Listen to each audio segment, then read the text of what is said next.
नमो तस्स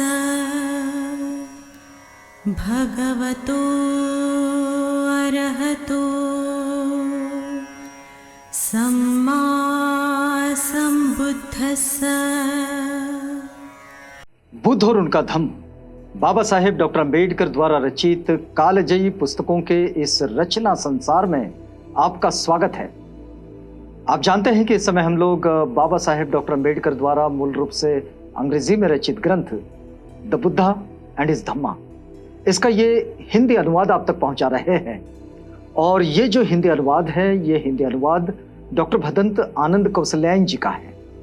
तो आइए इस कड़ी में आगे बढ़ते हैं। आपको याद दिला देते हैं हमेशा की तरह कि ये बुद्ध और उनका धम्म के चतुर्थ कांड का चौथा भाग है। और इस चौथे भाग में बाबा साहेब जिस बात को समझा रहे हैं वो दरअसल बौद्ध जीवन मार्ग का हिस्सा है। तो इस बौद्ध जीवन मार्ग को हम लोग कैसे समझें, क्या करें, और इसी बात में बाबा साहेब एक छोटे से शीर्षक के साथ आगे बढ़ते हैं। लिखते हैं कि शुभ कर्म करने की आवश्यकता है। जो भी कोई अपने जीवन को बेहतरी की ओर ले जाना चाहता है वो शुभ कर्म करे। शुभ कर्म करने की आवश्यकता है। अब इसका एक छोटा सा प्रसंग बाबा साहेब ने इसी पुस्तक में लिखे हैं। बाबा साहेब लिखते हैं कि एक अवसर पर तथागत बुद्ध ने इस प्रकार संबोधित किया। किस प्रकार? देखिए कि भिक्षुओं, कुशल कर्म करने से मत झिझको। इसमें कोई झिझक नहीं होनी चाहिए कुशल कर्म करने में। ये जो कुशल कर्म शब्द है ये एक प्रकार से सुख का, या फिर जिसकी हम इच्छा रखते हैं उसका, या फिर जो कुछ हमको प्रिय है उसका, अथवा जो कुछ हमें आनंद देने वाला है उसका पर्याय ही है। जो भी कोई आनंद से जीना चाहता है, सुखपूर्वक जीवन यापन करता है, जिसे भी लगता है कि भाई ये अच्छा है, ये मेरे हिस्से में होना चाहिए, ये जिस किसी को लगता है उसके लिए बस एकमात्र विकल्प है, और वो विकल्प है कुशल कर्म, कुशल कर्म। पाली में कहते हैं कुशल कर्म। तो ये जो कुशल कर्म है ये क्यों करने चाहिए?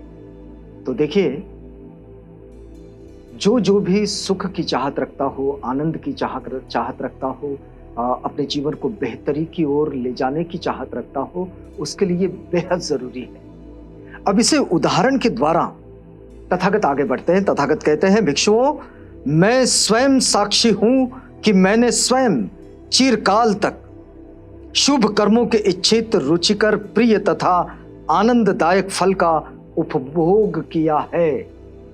बहुत सारे लोगों की ये चिंता होती है ना कि उन्हें उनके कर्मों के इच्छित परिणाम नहीं मिलते, वो जैसा चाहते हैं वैसे परिणाम नहीं मिलते।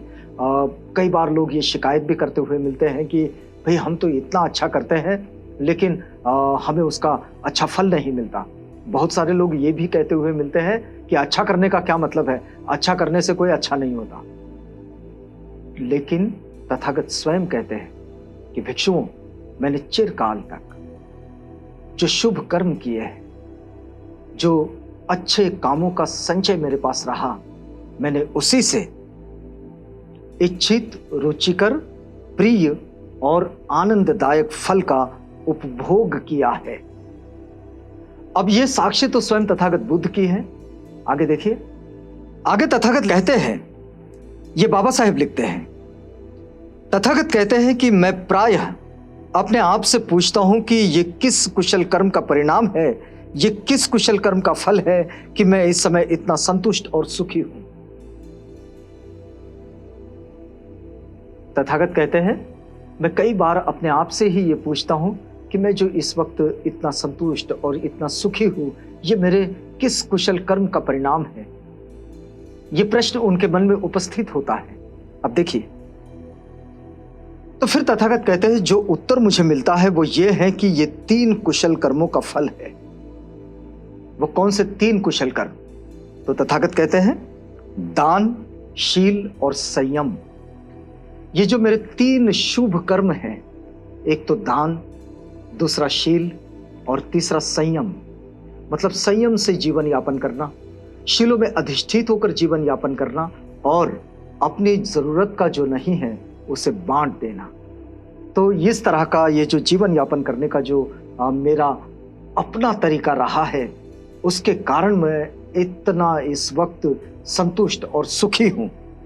फिर देखिए वे आगे कहते हैं, वह घड़ी मंगल घड़ी होती है, वह घड़ी उत्सव मनाने की घड़ी होती है, वह घड़ी आनंद मनाने की घड़ी होती है, वह घड़ी मंगलमय मुहूर्त होती है जब दान के योग्य अधिकारियों को दान दिया जाता है। तथागत कहते हैं कि जब दान के योग्य अधिकारी, मतलब जो दान पाने के योग्य है, उन लोगों को जब दान दिया जाता है तो वो दान करने की, दान देने की योग्य घड़ी होती है और वो उत्सव का वक्त होता है।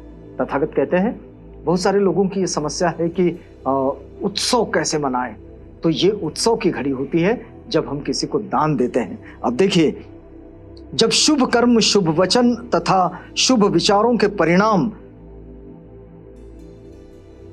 स्वरूप इनका अभ्यास करने वालों को शुभ फल की प्राप्ति होती है। इसके परिणाम स्वरूप किसके? शुभ वचन, शुभ विचार और शुभ कर्म, इनके परिणाम स्वरूप जो कुछ मिलता है वो ही शुभ फल की प्राप्ति होती है। देखिए आगे तथागत कहते हैं, ये धम्मपद में इसका उल्लेख मिलता है। तथागत कहते हैं कि जिन्हें इस लाभ की प्राप्ति होती है, जिन्हें इस समृद्धि की प्राप्ति होती है, इसलिए तुम भी अपने सब सगे संबंधियों सहित निरोग और सुखी रहते हुए सतपथ की समृद्धि प्राप्त कर लो। वे कह रहे हैं भिक्षुओं से जो गृह त्यागी हो चुके हैं, उनसे कह रहे हैं कि भाई तुम अगर सतपथ को पर चलते रहो, सतपथ पर चलते रहो और वहां समृद्ध हो जाओ, तो फिर तुम्हारे जीवन में आनंद और सुख इसके सिवाय कुछ भी नहीं, संतुष्टि इसके सिवाय कुछ भी नहीं, तुम्हारा जीवन समृद्ध हो जाएगा। ये जो तथागत की बात है ये अपने आप में बड़ी विशिष्ट बात है। अब देखिए ये आगे एक छोटा और शीर्षक लिखते हैं बाबा साहेब कि शुभ संकल्प करने की आवश्यकता क्या है। अभी देखिए शुभ कर्म करने की आवश्यकता क्या है, तो उन्होंने बताया। अब शुभ संकल्प करने की आवश्यकता क्या है ये वे बता रहे हैं। ये श्रावस्ती के जेतवन की बात है, जहां तथागत बुद्ध ने भिक्षुओं से कहा कि भिक्षुओं, अगर पवित्र और सुखी जीवन व्यतीत करने के लिए तुम अपने जीवन को बनाए रखे हो, तो फिर यह जरूरी है कि तुम शुभ संकल्पों को अपने जीवन का हिस्सा बना लो। यानी कि शुभ संकल्पों की नितांत आवश्यकता है अपने जीवन को बेहतर बनाने के लिए। संकल्प दृढ़ता के साथ कर ले तो जीवन बेहतर हो जाता है। अब देखिए आगे लिखते हैं, भिक्षुओं, पवित्र और सुखी जीवन व्यतीत करने के लिए शुभ संकल्पों की नितांत आवश्यकता है। मैं तुम्हें बताता हूं कि तुम्हारे शुभ संकल्प कैसे होने चाहिए। शुभ संकल्प बता रहे हैं तथागत, और यह संकल्प उनके अपने जीवन के संकल्प है। तो देखिए पहला संकल्प, तथागत कहते हैं संकल्प होना चाहिए कि हम जीवन भर माता पिता की सेवा करेंगे। ये हमारे पारिवारिक जीवन में एक बड़े आनंद का और उत्सव का क्षण होता है जब माता पिता की सेवा करने का मौका मिलता है। बहुत सारे लोग ये मौका उनके पास आता है तो उसे गंवा देते हैं। हम कई बार देखते हैं कि लोग बड़े परेशान होते हैं उनके वृद्धावस्था में, लेकिन तथागत कहते हैं कि ये संकल्प होना चाहिए कि मैं अपने माता पिता की सेवा करूंगा जीवन भर। दूसरा संकल्प वे बताते हैं, संकल्प होना चाहिए कि हम अपने बड़ों का आदर करेंगे। इसकी बड़ी जरूरत है और भारत की यह परंपरा भी रही है अपने बड़ों का आदर करना। तीसरा संकल्प कि हम मधुर भाषी होंगे, कटुता बिल्कुल नहीं, घृणा बिल्कुल नहीं, हमारी भाषा में, हमारी वाणी में मधुरता होगी, बिल्कुल शहद जैसी। संकल्प होना चाहिए कि हम किसी की बुराई नहीं करेंगे। अक्सर ऐसा हो जाता है कि लोग दो आपस में मिलते हैं तो तीसरे की बुराई शुरू कर देते हैं, लेकिन यह संकल्प होना चाहिए कि हम किसी की बुराई नहीं करेंगे, फिर वे एक और संकल्प देते हैं। संकल्प होना चाहिए कि हम अपने हृदय में स्वार्थपरता से मुक्त कर दानशील होकर रहेंगे।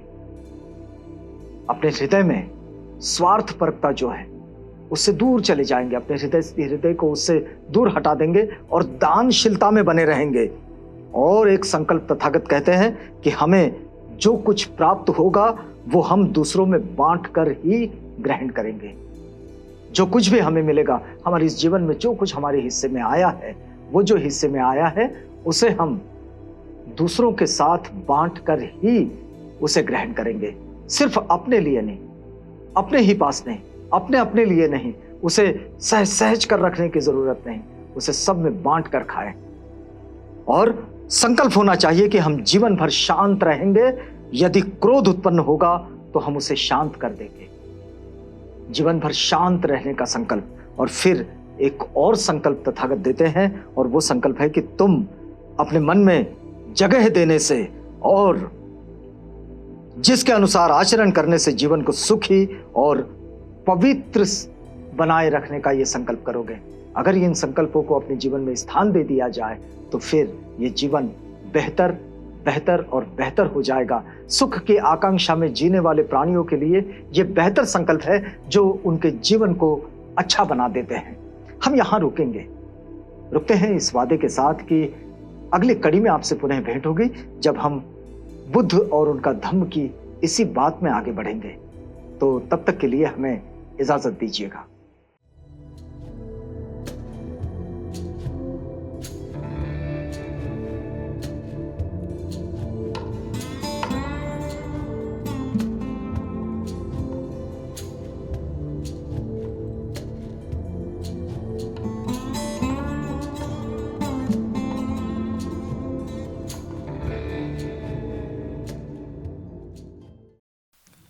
बुद्ध और उनका धम्म।